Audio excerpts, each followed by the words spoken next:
Esta hora de la mañana, hoy viernes 20 de diciembre, estamos solamente a 5 días de la Navidad. Nosotros vamos a seguir desarrollando temas, entrevistas aquí en el programa y por supuesto en esta oportunidad tenemos que tratar de un tema interesante que a muchas personas probablemente pasen por desapercibido en estas fechas, pero es que los accidentes cerebrovasculares, de los cuales ya hemos hablado hace algunas semanas atrás, pero en estas fechas no sabemos de repente si se presentan algunos cuadros que podrían desencadenar ese tipo de sucesos, ¿no? De acontecimientos. Hablamos de los accidentes cerebrovasculares. Así es, entonces vamos a hablar de esto con un especialista, el doctor Manuel Moquillaza. Él es médico neuroradiólogo que está con nosotros. ¿Cómo está? Bienvenido a Nacional. Hola Sofía, hola Michael, buenos días a la amable audiencia y para mí es un placer estar aquí con ustedes. Y para nosotros es un placer contar con su presencia y empecemos por lo básico que debemos conocer. ¿Cuándo hablamos de un accidente cerebrovascular? Bien, el ACV o accidente cerebrovascular tiene varios nombres. Algunos prefieren llamarlo derrame cerebral, que es como la población generalmente lo identifica. Lo cierto es que se produce por dos mecanismos. O una arteria se ocluye, se tapa y genera la muerte de las neuronas del cerebro, o una arteria se rompe, se revienta y eso genera inundación de sangre del cerebro. El primer caso, cuando la arteria se ocluye, se tapona, es el más frecuente y representa el 85% del accidente cerebrovascular. Y cuando la arteria se rompe, solo representa el 15%. Entonces, es importante reconocer, porque los síntomas son un poco similares y para ello entra la tecnología para poder diferenciar si estamos ante un ACV isquémico por oclusión de arteria o si estamos ante un ACV hemorrágico por ruptura de la misma. ¿Y el tratamiento es distinto? Es decir, totalmente. Por eso es tan importante saber la minuciosidad. Sí, porque si nosotros tenemos una arteria ocluida, hay que aplicar en primera instancia un fármaco por la vena para que disuelva el coágulo y lo podemos hacer hasta 4 horas y media. Y recordar que por minuto de un ACV mueren 2 millones de neuronas. No es lo mismo tratar a un paciente con 30 minutos que hacerlo con 2 horas o hacerlo con 3 horas o con 4 o con 5. O sea, más tiempo se diagnostica, más demora en hacerse el diagnóstico, el pronóstico no es tan bueno. Ahora el ACV se puede tratar incluso hasta 24 horas, pero ya, y ahí es donde entra a tallar la neuroradiología intervencionista. Nosotros ingresamos con un catéter por la arteria radial o la femoral, llegamos a la zona del coágulo, lo extraemos, lo aspiramos o lo capturamos con una malla y retiramos el coágulo. Entonces el ACV isquémico, en conclusión, puede ser tratado hasta 24 horas. La forma más sencilla es con el Alteplase, el fármaco, se llama trombolisis el procedimiento, se puede hacer hasta 4 horas y media o en su defecto hasta 24 horas, ya llevando el paciente a una sala de hemodinamia. Claro que sí, doctor, pero a muchos de nuestros oyentes de repente les llamaría la atención por qué están tratando el tema de accidente cerebrovascular en estas fechas de fiestas de Navidad. ¿Cuál es esa correlación que existe? La explicación es sencilla, Michael, porque el ACV tiene una relación directamente proporcional con los cuadros de hipertensión, de ansiedad, los cuadros por ejemplo, de estrés. ¿Cómo se puede explicar ello? El estrés en el cuerpo, todos sabemos, la Navidad debe ser una fiesta en realidad, pero se ha visto de que las tasas de depresión, ansiedad y de suicidio aumentan en estas fechas. Claro. Entonces, todo ello genera una descarga de hormonas, sobre todo la cortisol, que es una hormona que eleva la presión arterial, eleva el azúcar y predispone a la hipertensión y a la diabetes. Y también puede generar, con el conjunto de otras hormonas como la dopamina, la serotonina, la depresión y la ansiedad. Entonces, las cifras de ACV isquémico o hemorrágico, que también tiene que ver con la presión arterial. Una persona hipertensa tiene el factor para hacer o que se le tape la arteria o que se le reviente la arteria. Entonces, hay una correlación muy marcada, ¿no? Sino que es poco conocida porque el mecanismo médico es difícil, pero espero que se pueda comprender. El estrés genera desbalance hormonal, el desbalance hormonal puede generar diabetes, hipertensión, puede generar ansiedad y depresión también. Y si hacemos alguna observación en cuanto a los síntomas o las señales de alerta que puedan tener nuestros oyentes, ¿qué deberían considerar? El 85% de ACV isquémico, que es el más frecuente, tiene 3 síntomas, que son asimetría de rostro, o sea, el paciente generalmente no lo nota, salvo cuando come y se le cae la comida, o un familiar que está frente a él le dice, "Oye, Sofía, veo que tu rostro no está bien, se te está cayendo la comida". El segundo síntoma es comenzar a hablar como ebrio sin haber tomado, que en medicina se conoce como disartria. El paciente está hablando y Como que la lengua se traba. Se le traba, ¿no? Ya. Es como Ya. lo dicen los pacientes. Y el tercer síntoma es disminución de fuerza en la mitad del cuerpo. El paciente amanece, quiere pararse y no puede, se cae, porque la mitad del cuerpo no tiene fuerza. No funciona. ¿Y es indistinto que sea el lado derecho o izquierdo? Más sintomático, más exuberante, más llamativo es el lado izquierdo. ¿Por qué? Porque el lado izquierdo nosotros tenemos las zonas del lenguaje, Ya. por el cual nosotros podemos hablar, podemos repetir, podemos obedecer órdenes, podemos comprender. Claro que sí. Sofi, ¿qué te parece si invitamos a nuestros oyentes para que participen en esta parte de la entrevista? Nos acompaña el doctor Manuel Moquillaza, médico neuroradiólogo. Estamos hablando sobre cómo actuar ante un accidente cerebrovascular y los teléfonos de la cabina son los siguientes: 330-8487. 330-8500. También tenemos una línea gratuita, 0800-00071. Y pueden escribirnos o mandarnos audio vía WhatsApp al 988-720137. 988-720137. Tenemos en estos momentos la posibilidad de hablar sobre los accidentes cerebrovasculares. Así es, y yo quería preguntarle al doctor, ¿este tipo de accidentes cerebrovasculares tiene alguna predisposición entre, se desencadena más entre hombres o mujeres? Pero quisiera que me responda, antes tenemos que ir al teléfono porque ya tenemos a Paola en la línea telefónica, ¿verdad? Así es, Paola desde Magdalena. Paola, ¿cómo estás? Bienvenida a Nacional. Nace cada día. Cuéntanos. Sí, quiero hacer una consulta al doctor. La otra vez tuve un adormecimiento en parte del rostro y de la cabeza. Entonces yo quiero, o sea, no pasó nada, ¿no? Pero igual quiero saber a qué se debe eso. Perfecto. Gracias Paola. Doctor. Bien, Michael, Sofía. Paola, un saludo. Comentarle rápidamente. De 10 dolores de cabeza, es otro dato interesante, 7 son tensionales. Pero ojo, ¿Eso qué significa? o sea que el dolor de cabeza tiene una relación directamente proporcional con el grado de estrés de una persona. Ya. Pero esa definición debe ser descartada por un médico, por un neurólogo, porque hay síntomas característicos. Por ejemplo, el adormecimiento solo de cara y de rostro se produce porque aquí en el cuello tenemos un montón de nervios que se cruzan como mis dedos con los músculos. Ya. El músculo debe ser blando como la nariz. Tal vez si Paola nos puede escuchar, puede hacer la prueba en casa, es sencillo. Así de blando debe ser el cuello. Ya. Y Ya. nosotros nos tocamos atrás en la nuca. Si el cuello está duro, puede llegar incluso a esto. ¿Eso que genera? Un estrangulamiento del nervio y adormecimiento. Esa enfermedad se conoce como neuralgia de Arnold, Claro. pero debe ser descartado, repito, por un médico. Vamos a seguir dándole respuesta a Paola, pero un segundito, doctor, porque tenemos que dar pase a nuestros amigos en el área de prensa.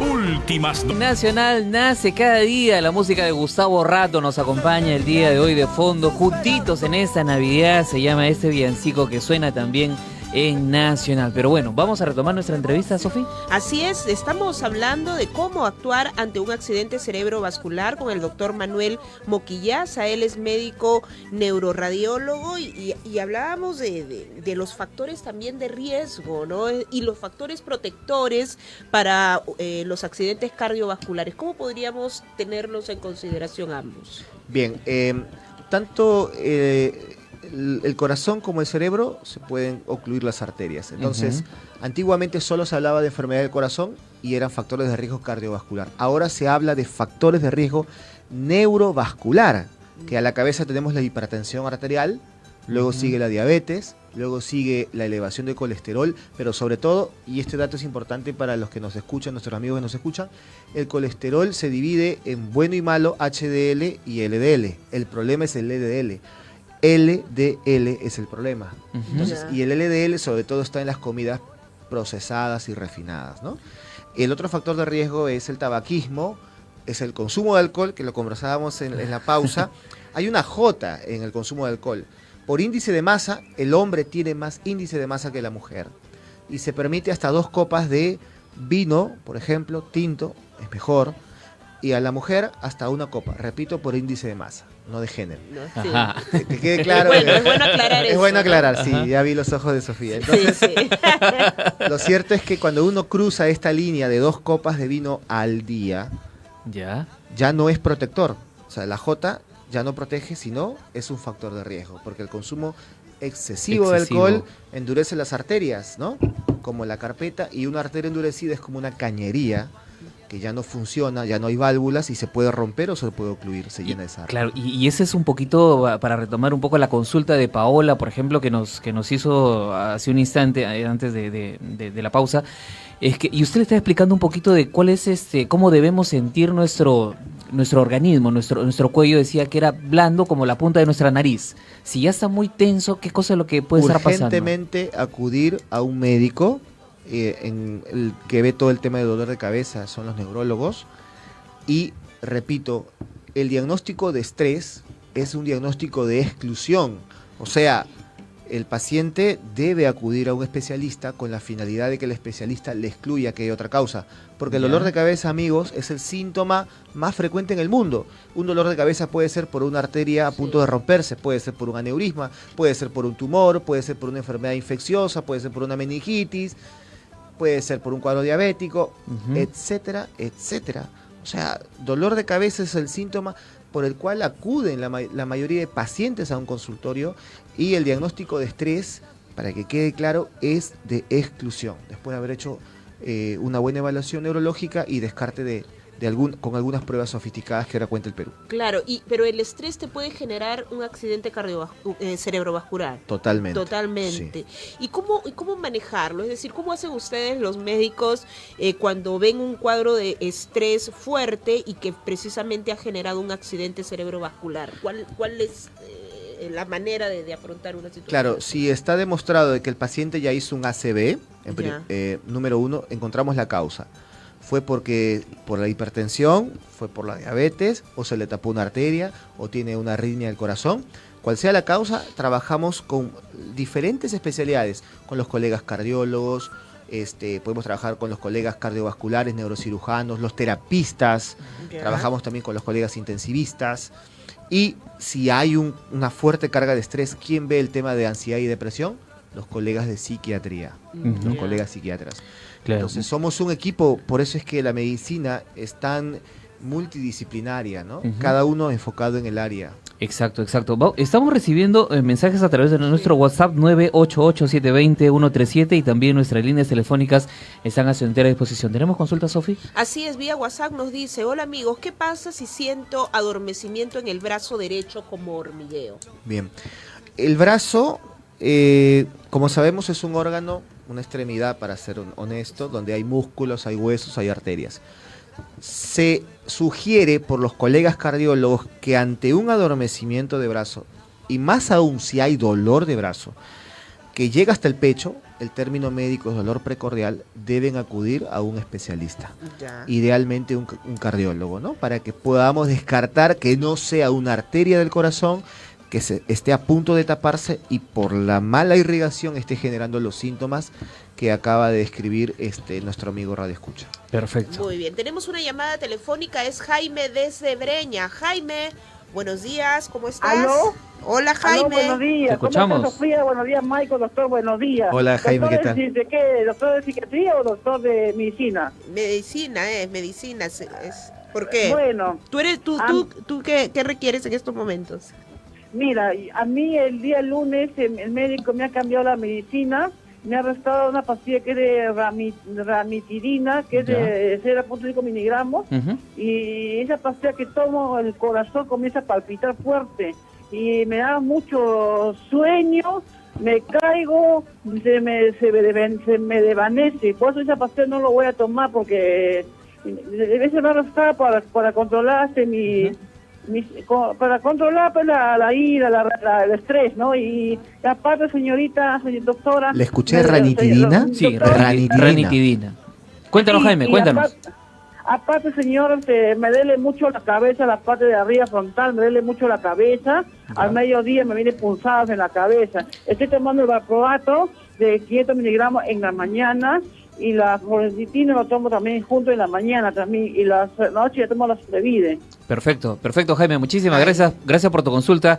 En un instante te vamos a dar una respuesta. Vámonos a nuestra siguiente comunicación y vamos hasta el ombligo del mundo, hasta el Cusco. Así es, y es Gladys. Gladys, ¿cómo estás? Bienvenida a Nacional. Buenos días, gracias por la oportunidad que me dan de hacer la consulta. Doctor, yo soy Hola, una Gladys. persona de 65 años que tengo presión alta. Hace unos días pasé con el médico y en un electrocardiograma que me hicieron me dice de que mis latidos son muy leves. Quisiera saber eso, por qué motivo es y qué va a pasar más adelante. Luego tuve un proceso de bradicardia hace 3 años. ¿Qué cosa es eso y por qué se da? Otra pregunta es que cuando toso hago un esfuerzo me duele un dolor fuerte en la cabeza, pero después no tengo otro problema de dolor de cabeza. Gracias. Gracias, Gladys. Bueno, Bien, vamos a contestarle a Jaime. Claro, solo para apuntar, las pastillas que él ha dado a conocer son pastillas por psiquiatría, ¿no? Dadas por Así psiquiatría, y la ranitidina ya es otra cosa, ¿no? Sí, la ranitidina es para el estómago, por eso es que, bueno, no solamente una medicación puede hacer una reacción adversa, sino cómo se da. Y ahí Claro. entra a tallar el médico, ¿no? Por ejemplo, la ranitidina, y esto es general, se debe dar exclusivamente después de cenar. Algunos pacientes lo quieren tomar en la mañana y ahí vienen las reacciones de la pastilla. Igual pasa con el omeprazol. Así, la ranitidina. Se debe tomar siempre en la noche, por el efecto. Pero porque siempre dicen que es en la mañana. El omeprazol es el que se debe tomar en ayunas, porque el mecanismo es totalmente diferente. Es distinto. La ranitidina es un antihistamínico y por ende si uno lo toma en la mañana puede estar medio sonoliento. Ya. En cambio el omeprazol, yo no lo digo ya como especialista, lo digo como médico, que lo soy, entonces el omeprazol actúa en las bombas de protones en el estómago. Se sugiere que antes que reciba la comida lo tome. Entonces, por ahí puede ir la primera causa. Y bueno, sí veo que hay mucha medicación neuropsiquiátrica, porque Ya. hay que saber que el valproato lo utilizamos los neurólogos para muchas cosas, Ujú. desde crisis convulsivas, puede ser también para estabilizar el ánimo, incluso también hasta para la migraña. Igual pasa con la mitriptilina. Yo le sugiero que visite al médico que le dio la indicación, porque Ya. es probable que haya que hacer algunas modificaciones. Un poco difícil hacerlo por este medio, Claro. Ujú, porque claro. es personalizado, pero mi consejo es, si le está generando molestia, suspéndalo y lo más pronto posible que vaya al médico tratante del que le dio la medicación. Perfecto. En el caso de la señora de Gladys, bueno, esos latidos débiles, o generalmente el corazón late así, ¿no? Y esto normalmente va de 60 a 100 latidos por minuto. Cuando uno corre, aumenta, cuando uno descansa, disminuye. Pero si una persona está con menos de 60, 50, 40, ya se conoce como bradicardia. La hipertensión genera compromiso del corazón y una de las cosas que hay que descartar con la señora Gladys es que no haya un bloqueo aurículo-ventricular. Bloqueo auriculoventricular, una enfermedad cardiológica en donde ya el corazón, la bomba automática comienza a fenecer y para ello debe de acudir con su médico cardiólogo. Hay que hacerle algunas pruebas importantes para ella. Claro que Muy sí. bien, están haciendo consultas, bueno, no necesariamente desde la neuro... Sí, ya lo, Sí, ya sí. lo vi. pero aquí hay, Ah, por pero ejemplo... soy neurólogo, o sea, soy Sí. médico cirujano, soy neurólogo, soy neuroradiólogo, intervencionista, así que Perfecto. por ahí podemos contestar. Vámonos al teléfono porque tenemos comunicación desde Puno y vamos a darle la bienvenida a José. José, ¿qué tal? ¿Cómo estás? Buenos días, bienvenido a Nacional. ¿Aló? Sí, buenos días. José, cuéntanos. Sí, tenía una consulta para el doctor. ¿Sabe que tengo Hola, un José. familiar que sufre problemas de dolor de cabeza ya varios meses atrás? A ver, José, a ver, vamos a esperar un poquitito porque no te copiamos bien tu consulta. A ver, ¿ahora sí? ¿José? ¿Aló? ¿Ahora sí me escuchan? ¿Aló? Ahora sí estamos correctos. Cuéntanos. Buenos días, sí. Quisiera hacerle una consulta al doctor. Tengo un familiar el cual sufre de dolores de cabeza ya como 5 días. Ha estado tomando pastillas, pero creo que en poco le ayuda, ¿no? Yo quisiera saber a qué se debe el dolor constante que tiene. Perfecto. Ya, ¿Tenemos a ver. otra llamada, otra comunicación? Vamos a ver de quién se trata. Ana de Cajamarca. Delia Delia. desde el Cusco. A ver, A vamos ver, Delia. Hola, Delia, Sí, ¿cómo estás? consulta es, doctor, Hola, Delia. mi consulta es, mi mamá sufre ya de un derrame cerebral, se le ha paralizado la mano izquierda y el pie izquierdo. Mi consulta es, yo ya tengo 47 años y cuando reniego, mi cerebro, mi cabeza como si se me adormece, ¿no? Cuando reniego, yo también corro el riesgo de tener el derrame cerebral. Ya, perfecto. Gracias Delia por esa consulta. Tenemos otra llamada, es Ana desde Cajamarca. Ana, ¿cómo estás? Bienvenida a Nacional. Aló, señorita Sofi, muy buenos días. Solo quiero hacer una consulta al doctor. Hola, Anita. Que me diga qué especialista puedo irme porque me baja bastante sangre de mi nariz a lo diario, ya hace 15 días. A ver, sangra de la nariz, ¿verdad? Por lo cual quiero que me diga el doctor. Aló. ¿Qué edad tiene la señora? Ana, Sí. ¿me escuchas? Sí, sangre todos los días, sangre. ¿Qué edad tiene usted, Anita? ¿Cuál es su edad? ¿Cuántos años tiene? Yo tengo 24 años. Ok. 24 años. Gracias Anita por A ver, esa comunicación. Sí, empezamos a responder. A ver. ¿Qué tal la José. audiencia? Muy Sí, buena. sí. Bueno, con José comentarle, y ustedes lo están viendo, miren, el dolor de cabeza es el síntoma más frecuente que tiene un paciente. Y como lo decíamos al inicio, hay muchas causas. Es muy difícil decirle a José por qué le duele la cabeza, porque hay más de 30 causas probablemente. Pero lo más frecuente es basado en la edad del paciente, los factores de riesgo. Hay que saber si José es hipertenso, es diabético, si tiene antecedentes de migraña en su familia, si hay antecedentes neoplásicos en su familia, antecedentes cerebrovasculares, como por ejemplo lo dijo, me parece, Delia de Cusco. Entonces, lo que yo le sugiero es, lo más pronto posible, acudir a un médico especialista para que lo evalúe y le pida algunas pruebas, como cuáles, al menos una resonancia magnética, que ahora es la tecnología. Nosotros cuando comparamos una tomografía y una resonancia es como comparar un televisor blanco y negro con un televisor a colores LED. Entonces, si hay acceso para José a una resonancia, en primera instancia yo le sugeriría que se haga una resonancia, pero que se lo pida a un especialista que primero lo evalúe. Si no hay acceso a una resonancia en la ciudad, al menos una buena tomografía. Ya. Y con ello enfocar más o menos su diagnóstico. Ya, Muy perfecto. bien. Ahora, En Delia el de caso Cusco. de Delia, pues Delia comenta que tuvo un familiar, me parece que ha tenido ya ven cómo la población habla de derrame cerebral. Exacto. Cuando uno le dice ACV es nuevo, amigos es lo mismo, ACV, derrame cerebral, stroke, apoplejía. Y lo cierto es que una persona que tiene un familiar directo, como mamá, papá, hijos, tiene 2 veces riesgo de hacer un ACV si no se descubre la causa. O sea, ella está en riesgo de que haga un ACV si no se evalúa, porque ya con los años que nos comentó, creo que tenía más de 40 años y Sí, ya sí. tiene algunos síntomas, debe ir al médico Muy médico bien. neurólogo. O sea, la manera de prevención es definitivamente primero un diagnóstico Situacional, clínico. un diagnóstico clínico, situacional, para ver los factores de riesgo, el índice de masa del paciente, sus hábitos, y luego de ello pasar algunos estudios básicos necesarios. Creo que una neuroimagen lo es. Para un dolor de cabeza, la neuroimagen es un estudio necesario. Claro que esto va a partir del criterio del colega. Si el colega cree que el diagnóstico está cantado, puede iniciarle directamente la medicación. No es que a todos se le deba pedir, eso también es verdad.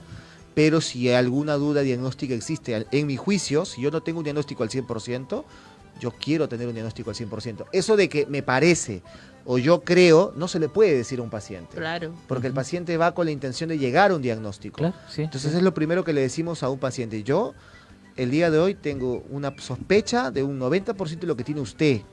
Pero si queremos tener un 100%, vamos a hacer este camino juntos, vamos a hacer estos estudios, ¿no? Y en el caso de Anita de Cajamarca, doctor. Por su edad, el término médico, el sangrado nasal se conoce como epístasis. Generalmente, así como hay varices en las piernas, ¿Ya? también puede formarse varices en la nariz, en las fosas nasales. Ah, Y sería bueno que lo evalúe un otorrinolaringólogo. Ya, y si eso está acompañado a un dolor de cabeza, Podría ser que se le esté elevando a su corta edad, a sus 26 años, la presión arterial. Y si es presión arterial, le está avisando de que se ha elevado demasiado la presión y esto puede pasar también a nivel de la cabeza. Claro, doctor, nos hace otra consulta Vicente desde Trujillo, nos hace esta consulta, amigo de Nacional, buenos días. Mi hermana falleció de derrame cerebral a los 45 años. ¿Es posible que nosotros, sus hermanos, tengamos algún riesgo o sus hijos? Y es un poquito para reincidir un poco en la respuesta que ella dio. Claro, sí, bueno, para Vicente comentarle, probablemente el caso de su hermana no ha sido la arteria, probablemente que se haya tapado. En el caso de su hermana, lo más probable es que la arteria se haya reventado. Y eso se genera a la edad de su hermana, en paz descanse, por una aneurisma. Y los aneurismas cerebrales lo tiene del 1 al 4% de la población mundial. Wow. O sea, de 100 personas que podemos estar el día de hoy en la cabina o acá en las instalaciones de la radio, 1 a 4 tiene un aneurisma. ¿Y cuál es el problema? Que el síntoma de un aneurisma es dolor de cabeza. Entonces, repito, volvemos a lo mismo. La evaluación, la prevención es el secreto de los países desarrollados.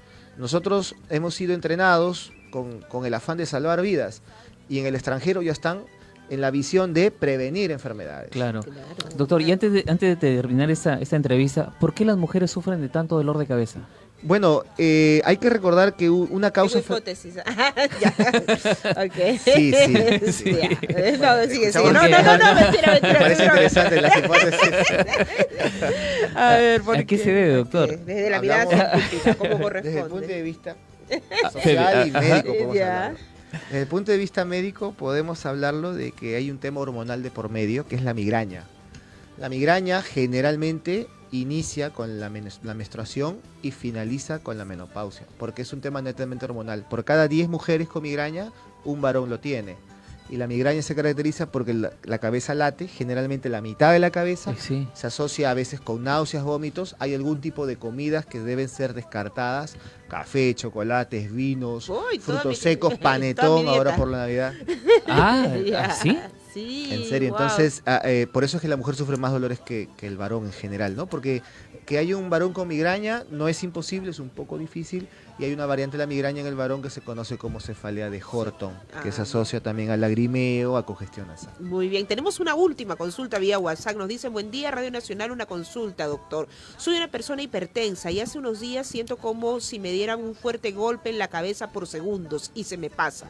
Y luego de unos minutos me vuelve nuevamente, pero pasa rápido. A lo mucho dura 3 segundos. ¿Qué podría ser? Bueno, seguro también ustedes habrán escuchado en todo el tiempo que tienen en la radio que el paciente asocia mucho la hipertensión con el dolor de cabeza. Lo cierto es que para que la hipertensión genere dolor de cabeza debe ser muy, muy alta. O sea, la presión normal se considera ahora de 130 a 80. ¿Ven que no digo 13,8? Sí. Porque es otro término popular. No le quiten el 0 a los amigos radioescuchas. Es 130-80. No es 13,8, porque si fuera 13,8 estuviéramos muertos. 130-80, no es 16,7, es 160 sobre 70. No es 15,6, es 150 sobre 60. Entonces, para que una presión arterial elevada genere dolor, debe estar más de 180, Wow. 110. Y eso ya es una crisis hipertensiva. Incluso el paciente ya comienza a disvariar. Eso se conoce como encefalopatía 180. hipertensiva. Yo he llegado a 170. Bueno, eres hipertensa. He llegado. Una vez. 2 veces, bueno, 2 Lo que están veces. escuchando ahora, por ejemplo, No. paciente que es hipertenso, es hipertenso. Ah, wow. Ya, Y también Definitivamente. pasa con el azúcar, ¿no? Dicen, no, doctor, solo una vez se llegó a 320. Un azúcar que pasa más de 126, Ay, Dios mío, Ya acudir al es. endocrinólogo, porque lo más probable es que haya diabetes. Bueno, ahí tienen entonces Oye, todas las me recomendaciones. dio todo el diagnóstico. Doctor, interesante poder conversar con ustedes. ¿Dónde lo pueden Con ubicar? ustedes. ¿Cómo pueden hacer? Sí, con mucho gusto. Bueno, estamos en Cerema, Centro de Diagnósticos por Imágenes de Alta Calidad. Nos ubicamos en la avenida Javier Prado Este 2700.